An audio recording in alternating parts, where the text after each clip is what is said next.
Hi everyone, welcome to Miss Adams Teaches Poetry. In this video, we are going to be looking at Robert Browning's Home Thoughts from Abroad. This video is going to focus on analysis. I'm going to take you through 5 key quotations and we're going to have a little look at language, structure and form. So let's get started.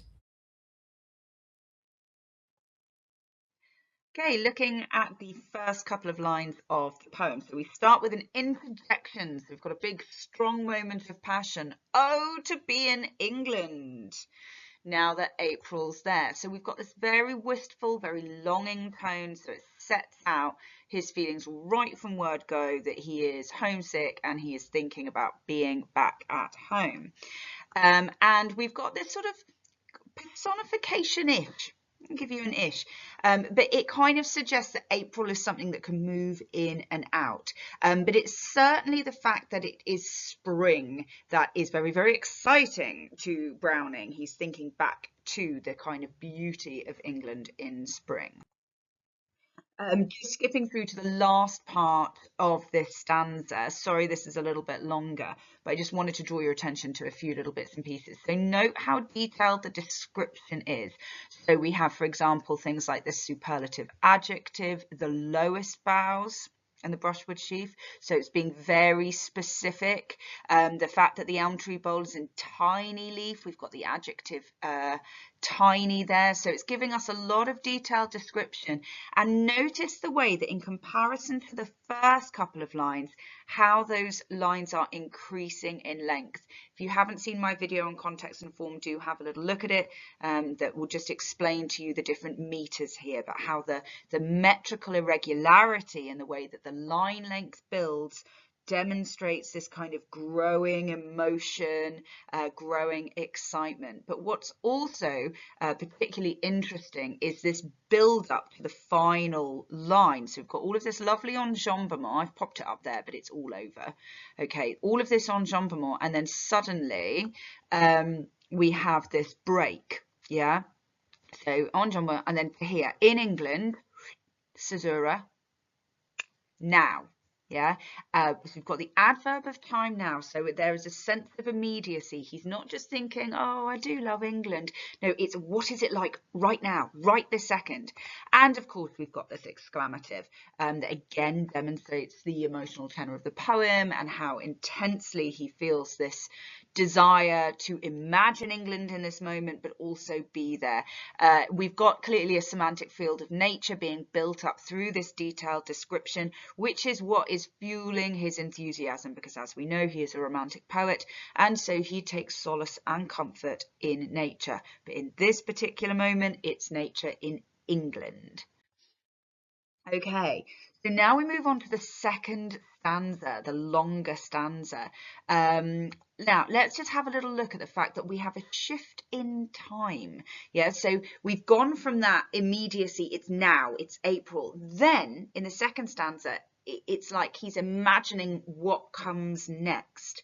And after April, when May follows. So again, we've got that personification just in the same way that April was, almost like May is chasing. And then we've got this anaphora, haven't we? And after April, and the white-throat builds. So white-throat is a bird, as is a swallow. I perhaps should have said that.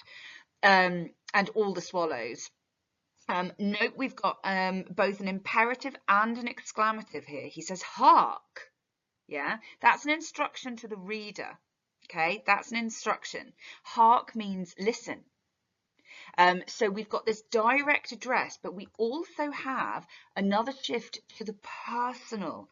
He's like, listen where my blossomed pear tree is in the hedge.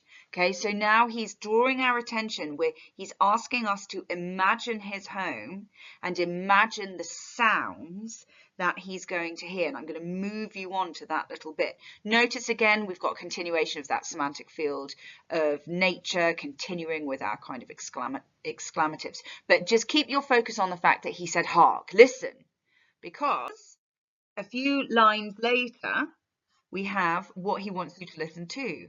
That's the wise thrush. Now, in between these bits, there's just a little bit more detail about that blossoming pear tree. Okay, I've just cut that out because, like I said, I'm not doing every single line.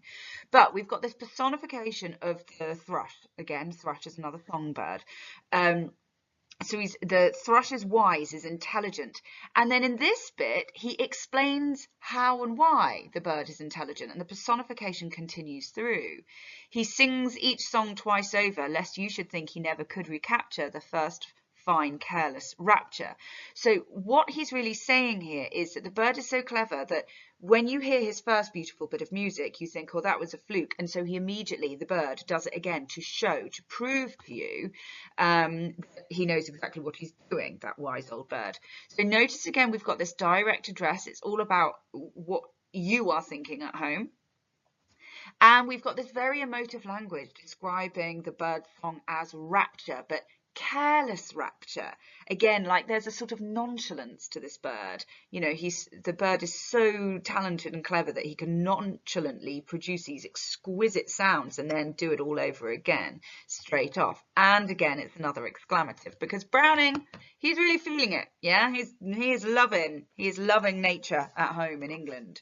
Okay, last little bit, we're just going to look at the final rhyming couplet that we have here. So he's imagining now, he was imagining the fields and the fields with all of the kind of like dew, white dew. And then he says, well, as noontide wakes anew, everything will be gay, so everything will be happy. And then he describes this as his final image. The buttercups, the little children's dower. So we've got this idea, he's recalling that kind of sense of innocence, childhood innocence.